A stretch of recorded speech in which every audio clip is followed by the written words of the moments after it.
नमस्कार, मी पंकज शिंदे, गरवारे कंपनीचे प्रतिनिधित्व मी करत आहे।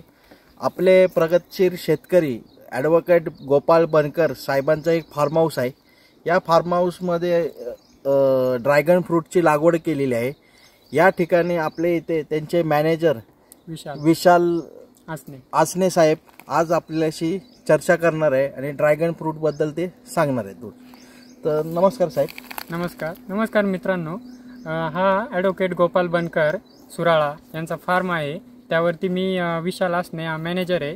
आम्ही सरांची गरवारेची शेडनेट वापरली आणि सरांची गरवारेची शेडनेट वापरता आम्ही त्याआधी लोकल शेडनेट ती टेपनेट ती पण वापरली आहे। दोन्हीतून आम्हाला जसा अनुभव आला आहे तो तुमच्यासोबत शेअर करायचा आहे। त्यासाठीच मी या व्हिडिओमध्ये फार्मवरती सरांना घेऊन आलो आहे दाखवण्यासाठी। तर ही आहे सरांची गरवारेची शेडनेट। हिची क्वालिटी बघा तुम्ही। ही शेडनेट आम्ही यावर्षी आम्ही वापरलोय आणि 1 वर्ष झाला त्यावेळेसच आम्ही ती टेपनेट वापरली होती।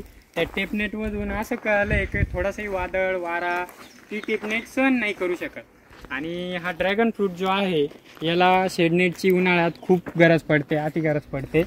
उन्हाचे टेम्परेचर तिथे 42 पर्यंत टेम्परेचर जाते, त्यामुळे याला शेडनेट टाकणं हे खूप महत्त्वाचं आहे। त्यामधून आपल्याला मालामध्ये, फळांमध्ये, त्याच्या कलरमध्ये, साईजमध्ये खूप मोठे बदल दिसून येतात। याची ग्रीनरी वाढते। सर्वात महत्त्वाचा फायदा याची ग्रीनरी वाढते। याला 50% जर शेडनेट वापरली ती अशी असते की 50%च्या शेडनेटमधून त्यामध्ये पुरेशा प्रमाणात त्याला अन्न तयार करण्यासाठी सन भेटतो। सन किरण, सूर्याची किरणं ती भेटतात। आणि जो एक प्रॉब्लेम आहे जी शेडनेट नाही वापरली तर येतो। आता हा प्रॉब्लेम शेडनेट वापरण्याच्या आधी आलेला आहे, जे असं सन बर्निंग होऊन अशी खराब झाडांची स्थिती होते। जर शेडनेट वापरली तर तुम्हाला यामधून भरपूर फायदा भेटतो। लवकर फ्रुटिंग होते। पावसाचे वातावरण तयार व्हायला लागले की लवकर फ्रुटिंग होते।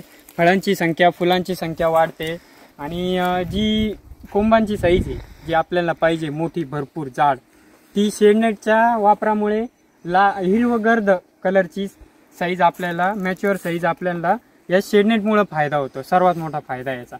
आणि खूप लांबपर्यंत शेडनेट टाकली ना तर त्याचा उन्हाचा जो तिरकसपणा आहे उन्हाचा तो त्याच्यावर पडत नाही। त्यामुळे आपण 10 मीटर अंतराची तरी शेडनेट टाकली पाहिजे। 10 मीटर अंतर शेडनेट असली तर दोन्ही बाजूने पूर्णपणे लाईन झाकते। आता भरपूर लोकांनी काय केलं आहे, पोलवरती लावलेलं आहे, तर त्यांना आपण हीच पद्धत वापरून शेडनेट टाकायला पाहिजे।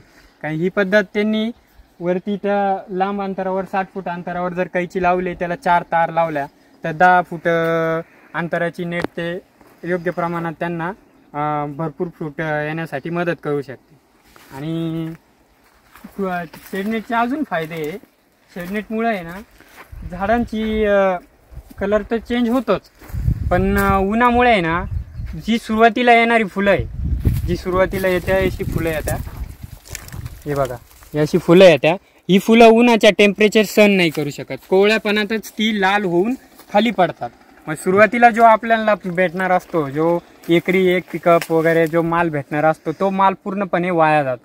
म्हणजे जो शेडनेटचा खर्च आहे आपला, जो शेडनेटचा खर्च आहे तो तेवढा खर्च, पहिला माल तो आपला वाया जाऊन तो खर्च वाया जातो। जो शेडनेटचा खर्च आहे तो वाचतो, पण जर तुम्ही एवढंच केलं, उत्पन्नात तर वाढ होतेच होते, उत्पन्नात भरपूर वाढ होते, पण शेडनेटचा खर्च हे पहिल्या फ्रुटिंग मध्येच आपला निघून येतो। असा फायदा होतो त्याचा। ह्याच्यामध्ये जे लास्टला हे वाढते ह्याच्यामुळे पण नेट फाटत असेल ना साहेब? हो, जी टेपनेट आहे, जी टेपनेट आहे ना ती, हे जे आता ही कोंब आहे ना, ही नेट कडक आहे, ही नेट चांगली, क्वालिटी चांगली, त्यामुळे ही टेपनेट जर असती ना, हा शेंडा ह्या टेपनेट मधून आतमध्ये बाहेर निघतो। भरपूर ठिकाणी झालंय तसं। टेपनेट तर फाटतेच फाटते, त्याला जागा भेटते शेडनेट मधून बाहेर निघाला तर ती टेपनेट फाटून जाते। तसं ही जी आहे शेडनेट, हिने हा शेंडा बरोबर इथपर्यंत गेला, इथून इथे घासलेला आहे, हे बघा बघू शकता तुम्ही। याच्या बाहेर हा शेंडा निघत नाही किंवा इथून वाकतो, ते बघा वाकतो। ती हे घासलंच पाहिजे, हे वाकलंच पाहिजे, तेव्हा हे खाली पडतं, खाली पडून मग ते मॅच्युअर होते। आणि जे खाली पडतं त्याला चांगल्या प्रमाणात फळं, फ्रुटिंग, फुलं ते चांगले येतं आणि त्यानेच माल वाढण्यात भरपूर फायदा होतो। आता ह्याच्यामध्ये आपली ही जी टेपनेट तुम्ही लावली होती ती किती काळ तुमची चालली? टेपनेट तसं बघितलं तर 1 वर्ष ही पूर्ण पण नाही भेटली. आपण टेपनेट वापरतो, शेडनेट कोणती पण असू द्या, आपण वापरतो किती, फक्त उन्हाळ्याचा सीझन. मग ती एक उन्हाळा सीझन फक्त तिनं 4 महिने पार केले.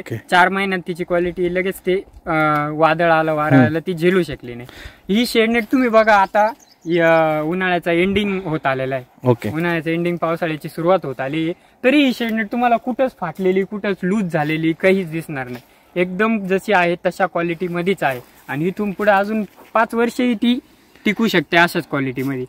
आता तुम्ही बाकीचे जे शेतकरी आहेत ड्रॅगन फ्रूटचे, त्या शेतकऱ्यांना तुम्ही काय सांगाल या नेट बद्दल, किंवा त्यांना काय सजेशन कराल? मी एकच सांगतो, जी टेपनेट आहे तिच्यामध्ये तुम्ही सुरुवातीला ट्रायल घेण्यासाठी किंवा जे घेण्यासाठी जे पैसे टाकता ते वेस्ट न करता तुम्ही ही शेडनेट गरवारेची शेडनेट घ्या. एकच वेळेस घेतली तर तुम्हाला 5 वर्ष तिचा पूर्णपणे एक्सपिरियन्स येईल.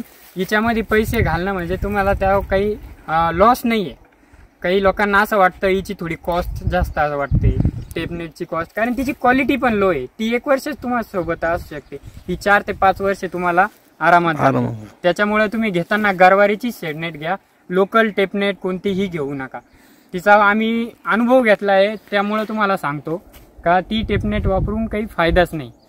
तिचे पूर्ण पैसे 4 महिन्यामध्येच पूर्ण पैसे वेस्ट जातात. ही तुम्ही जमा करून व्यवस्थित फोल्ड करून ठेवली तर ही तुम्हाला भरपूर 4 वर्ष, तुम्हाला 5 वर्ष आणखीन त्यापेक्षाही आणखीन टिकल. आता आम्हाला अजून एक्सपिरियन्स यायचा आहे, पण 5 वर्षापेक्षाही आणखीन टिकल. तिची क्वालिटी एवढी चांगली. ओके, धन्यवाद. मित्रांनो, वापरताना गरवारीची शेडनेट वापरा, इतर दुसऱ्या कोणत्याही कंपनीकडे जाऊ नका. धन्यवाद साहेब.